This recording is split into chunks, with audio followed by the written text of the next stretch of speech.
Hello, this is the WJTS News. Thank you for tuning in. I'm Bill Potter reporting. A cyber tip from the National Center for Missing and Exploited Children led to the arrest of a Clark County man for possession of child pornography.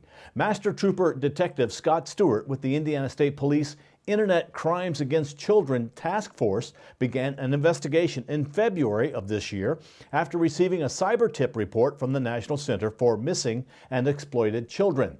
The cyber tip report indicated that a specific account was possibly used to transmit child pornography images or video files. Master Trooper Stewart requested a search warrant based on information gathered during his investigation. On Tuesday, members of the Indiana Internet Crimes Against Children Task Force executed a search warrant at an Equestrian Drive address in Sellersburg, Indiana.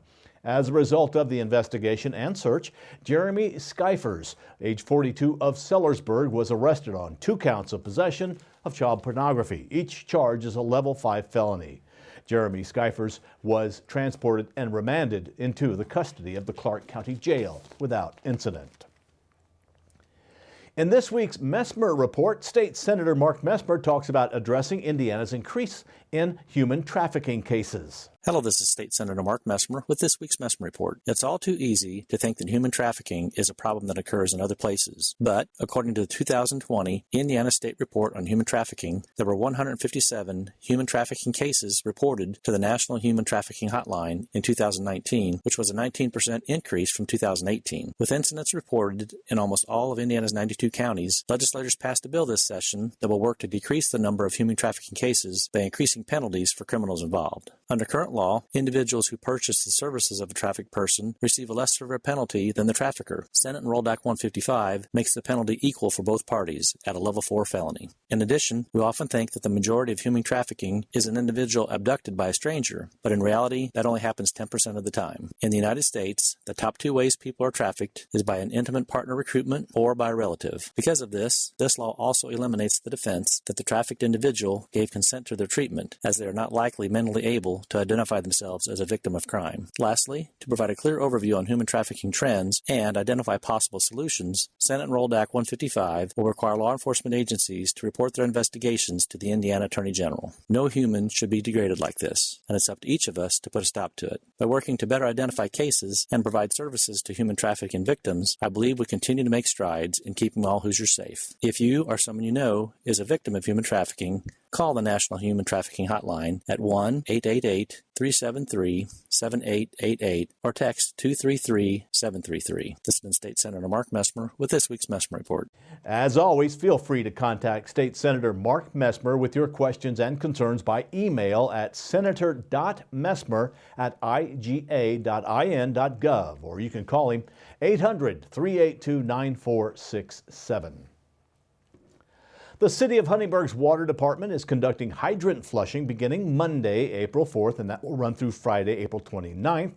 This process will take place at various locations throughout the city on a daily basis. Flushing times will typically be Monday through Friday from 8 to 3 p.m. Flushing is performed to improve water quality and is a necessary preventative maintenance activity for proper waterline function. Although it may appear to waste water, flushing improves pressures and flow rates needed for fire protection, aids in maintaining proper valve and hydrant operation, and helps to provide better overall water service to customers. Water will remain safe to drink. However, special care and attention is recommended, especially before doing laundry. Customers are advised to run cold water through their taps for 5 to 7 minutes to clear any discoloration in the water that may adversely affect laundry items.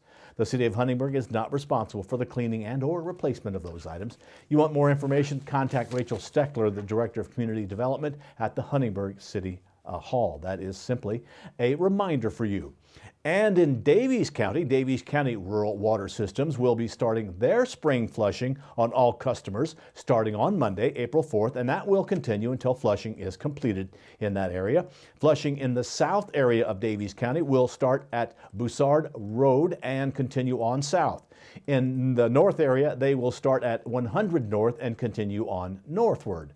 Low water pressure may be experienced while flushing in customer areas. After flushing, customers may also have some discolored water for a short time. Again, run your water tap. If for any questions, you can call the Daviess County Water Department, 812-254-4526. That's 812-254-4526. Hey, there will be a Texas Hold'em poker tourney on Friday. That is April 1st at the Schnellville Community Club at 7885 East Market Street. That is right there in downtown Schnellville. The buy-in is $100 and each player will receive one stack of poker chips with their entry fee. There will not be any rebuys after all of your chips are in your possession. The club will be selling Papa John's pizza and soft drinks. Also, there will be a Beat the Dealer half pot drawing.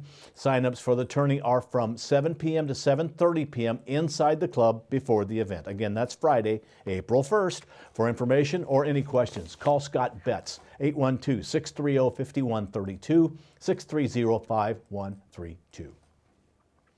The Indiana Statewide 911 Board, in collaboration with InDigital and the State Treasurer's Office, is announcing another tool that enhances communications between non-English speaking citizens and emergency services. Since 2019, dispatchers at all Indiana's public safety answering points have had access to Language Line, which provides voice translating services for 911 callers. Over the past 3 years, Indiana telecommunicators have used voice translation services for nearly 70 of the more than 250 languages available. Spanish is the most frequently translated language used, comprising of 91% of the translation calls. Marion, Elkhart, Allen, White, and Tippecanoe counties are the top 5 users of the system.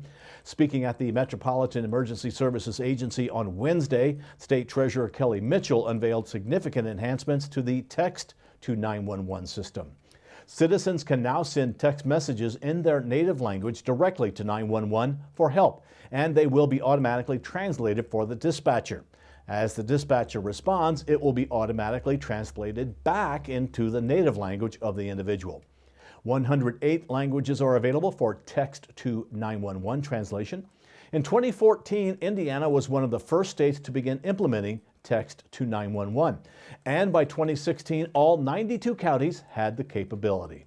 As a result, Indiana telecommunicators have processed over 1.2 million inbound and outbound text sessions. Jasper Advanced Care Planning, or ACP, is about having conversations concerning your medical choices and their benefits and risks at the end of life. It is important to state your wishes in case you are not able to make these decisions for yourself at some point in your future. ACP provides an avenue to take and maintain control over the healthcare decisions that impact their goals, values, and beliefs. When these conversations are held far in advance of the approaching death, there is greater family satisfaction at the time of death and less unnecessary suffering from not knowing what loved ones wanted. Memorial Hospital and Healthcare Center is providing a free information session to help you know how to begin these conversations and how to put desires in writing. You will also hear about the importance of selecting a person to speak for you if you become unable to speak for yourself. This information session will be offered on Tuesday, April 26th from 6:30 to 7:30 p.m. Please contact Marcia Hill at this local number, 812-996-8422, 996-8422, or mhill@mhcc.org to pre-register. An art exhibit entitled Clay and Paper will be on display from now through May 14th in the St. Meinrad Archabbey Library Gallery in St. Meinrad, Indiana. The featured artists are David and Barbara Rodenberg of Evansville. Barbara Rodenberg is a paper maker and collage artist. Nearly all of her raw material starts out as junk. Junk mail, rusty junk from the street, the dusty contents of junk drawers, and the junk shop discoveries. She finds it deeply satisfying to use these discarded stuff as a vehicle for her art. She likes the unpredictability of papermaking and the constraint of using only the odd shapes and textures of the junk she has collected. David Rodenberg is a potter and sculptor, making both sculptural and functional pieces. He uses high fire stoneware clay, mixing his own glazes with a variety of clays and chemicals. Surfaces can be smooth and worked with simple brush decoration or textured with cuts and scars. He has won numerous awards regionally and has exhibited work in national shows or international shows in France and Germany. His work can be seen in the Evansville Museum of Arts and Science. For library hours, call 812-357-6401 or 800-987-7311, or visit the Arch Abbey Library's website, which is stmindred.edu/library/library-hours. The exhibit is free and open to the public. Those wishing to view the exhibit may want to arrive at least 30 minutes before closing time. And now stay tuned. WJTS News will continue in a moment with a look at weather, and Kurt Guxell steps in with a look at sports.